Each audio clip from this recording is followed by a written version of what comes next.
Alors dans cette vidéo, lors de mon stage en tant que plombier chauffagiste, j'interviens chez un locataire pour refixer un lavabo. Le locataire fait une demande de dépannage parce que son lavabo a arraché la faïence du mur de la salle de bain. Et la faïence a été arrachée parce que le lavabo était juste collé sur les carreaux. Alors lorsque l'on arrive dans la salle de bain, on constate que la faïence est décollée donc du mur. Donc je regarde sous le lavabo et je constate que à l'endroit où il devrait y avoir une fixation, il n'y a rien du tout. Donc le lavabo a bien été collé sur la faïence, donc probablement avec du mastic type MS, et c'est ça qui tient le lavabo quoi. Donc bien sûr en dessous là il y a la colonne, sinon le lavabo serait tombé par terre, hein. Donc là le collègue coupe l'eau, démonte les deux flexibles, enlève le siphon là pour pouvoir tomber le lavabo. Donc là j'ai enlevé le lavabo et on peut voir que pour l'enlever j'ai dû péter la faïence quoi. On voit que la faïence est vraiment collée sur le lavabo quoi. C'est super solide. Donc on voit qu'ils ont mis du mastic là tout le long là. Et donc voilà l'état du mur une fois que le lavabo a été enlevé. Donc les carreaux de faïence sont tombés. Donc là le collègue a tracé là, des repères là parce que là on va fixer le lavabo. Donc on voit que c'est de la briquette rouge et qu'à l'intérieur c'est creux. Alors je sais pas si les trous étaient présents, je m'en souviens plus, ou si c'est nous qui les avons fait. Est-ce que ceux qui avaient monté le lavabo avaient percé puis ils avaient vu que la briquette avait éclaté et donc quand c'est comme ça, on peut pas mettre de cheville classique, hein. Ça ne peut pas tenir. Donc ils ont décidé de coller le lavabo. Donc nous là, on va utiliser du scellement chimique pour pouvoir fixer le lavabo. Donc là, on peut voir une cartouche de scellement chimique. Donc c'est un produit qui est utilisé là, comme on peut le voir derrière la cartouche. Là, on a par exemple de la briquette, des briques creuses. On fait donc un trou au fourré. Après, on met une cheville spéciale en plastique qui est percée. Une fois qu'on a mis cette cheville là, on met donc du scellement chimique. Donc on en met beaucoup. Et cette cheville-là est percée, c'est comme un petit tamis. Le scellement chimique va sortir par les petits trous là. Et une fois que ça c'est fait là, on met donc là on le voit là, il met le scellement chimique là. On met donc la tige fuitée. Donc nous on va mettre une tige fuitée. On attend que ça sèche et une fois que c'est sec, on peut serrer, c'est-à-dire qu'on peut le mettre en charge. Donc là on a le temps de manipulation, donc 25-30 degrés, 3 minutes. Donc ça signifie qu'avec une température d'ambiance de 25 à 30 degrés, une fois que le scellement chimique est mis, on a que 3 minutes maximum pour pouvoir mettre la tige et la bouger. Au-delà de 3 minutes, le scellement chimique a durci et on ne peut plus bouger la fixation. Temps de mise en charge 30 minutes. Donc on voit que ça sèche assez vite. Donc nous il devait faire entre 10 et 20 degrés. Donc temps de manipulation 6 minutes. Temps de mise en charge 80 minutes. Donc ça sèche assez vite quand même. C'est-à-dire que c'est très vite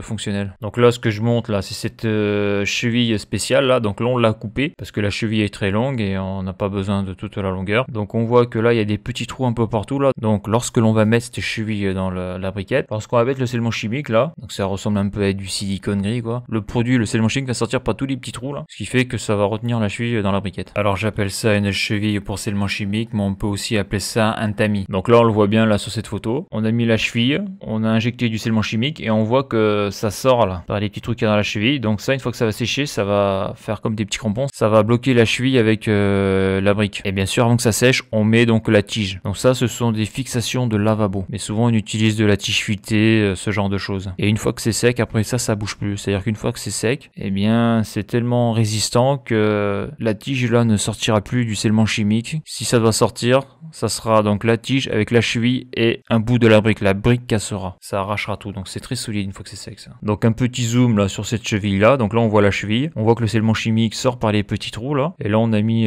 donc ce sont des pattes de fixation exprès pour les lavabos. Donc là c'est la partie pâte à vis. Et là c'est la partie où on met l'écrou en plastique du lavabo. L'écrou qu'on verra plus tard dans la vidéo. Donc c'est quelque chose qui est vraiment indispensable lorsque l'on veut fixer des charges lourdes sur un mur qui est creux. Donc c'est-à-dire un mur qui n'est pas plein comme un mur en béton. Eh bien le scellement chimique c'est très bien. Donc à noter, lorsqu'on utilise une cartouche de scellement chimique, il faut utiliser ce type d'objet là, ça s'appelle une canule. C'est-à-dire que dans le scellement chimique, lorsqu'on va sortir le produit, à l'intérieur de la canule, le produit va se mélanger et après on injecte ça dans le trou. C'est-à-dire on injecte ça dans le tamis. Donc on remplit le tamis par exemple sur les 3/4 et après donc ici là on prend la tige filetée et on l'enfonce jusqu'au bout en la tournant un peu. Et donc ce que je veux dire là c'est que la canule est à usage unique, c'est-à-dire que lorsque la canule a été utilisée, donc la cartouche on peut la fermer, mais la canule lorsque le produit sèche, eh bien on peut la jeter. Donc c'est pour ça que c'est important d'avoir plusieurs canules pour pouvoir réutiliser la cartouche de scellement chimique. Donc là sur la photo on peut voir un kit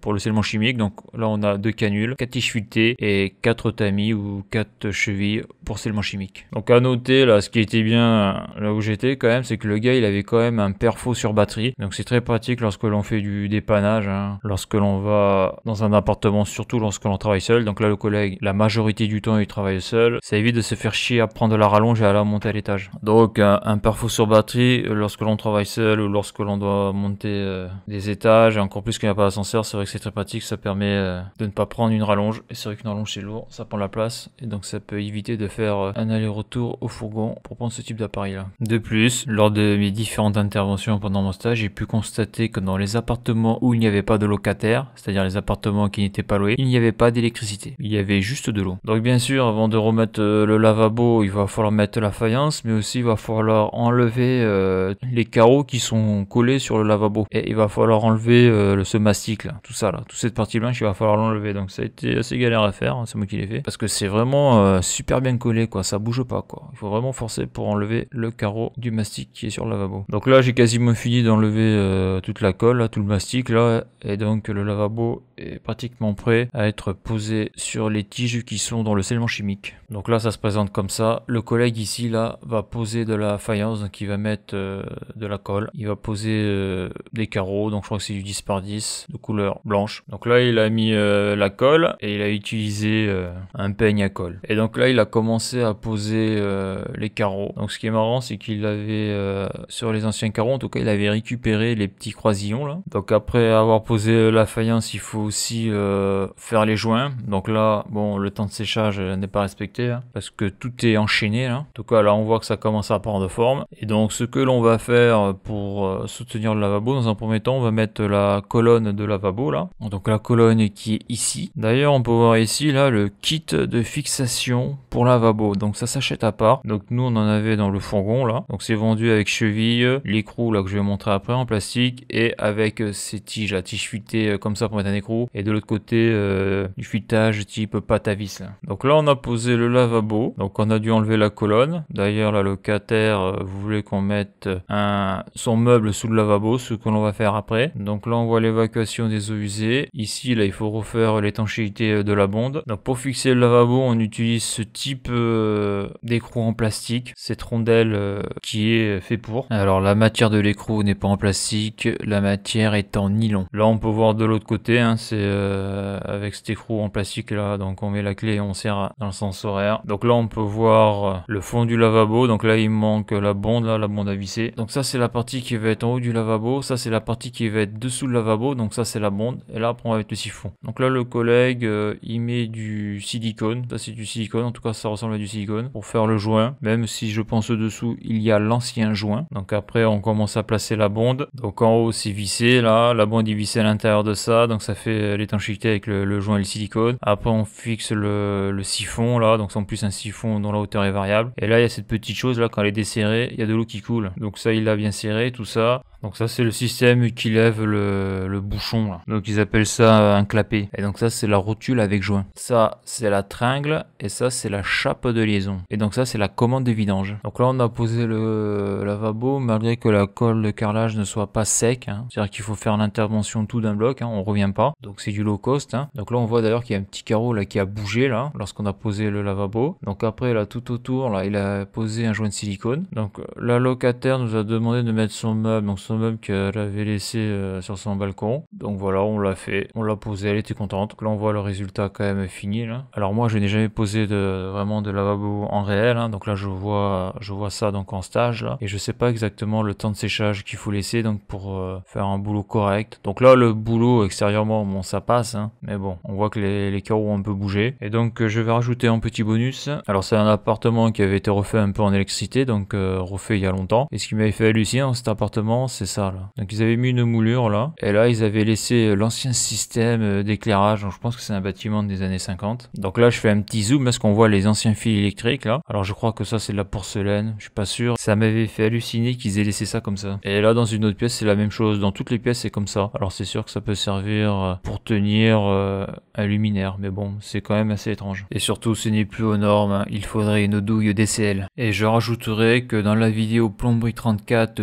PAE4, le remplacement d'un bac à douche fuyard par un receveur de douche, et bien lorsque je compare le bac à douche que l'on peut voir là sur la photo, et bien je trouve que le receveur de douche de la vidéo que je viens de citer est quand même mieux, esthétiquement parlant, au niveau de la découpe des carreaux de faïence. Car on peut voir tout autour les petits bandeaux, on peut voir que le carrelage, bon voilà, c'est pas terrible au niveau des coupes je trouve, hein, par rapport à ce qu'avait fait le collègue dans la vidéo plomberie 34. Alors voilà pour cette vidéo, si tu as aimé la vidéo, n'hésite pas à la liker et à la partager, tu peux t'abonner à la chaîne, tu peux aller voir les articles de mon blog qui traitent de l'électricité, du chaud et du froid, et pour ceux qui voudraient me soutenir financièrement dans la reproduction de mes vidéos, par un don, le lien est sur la page d'accueil de la chaîne YouTube. Merci et à bientôt pour une prochaine vidéo.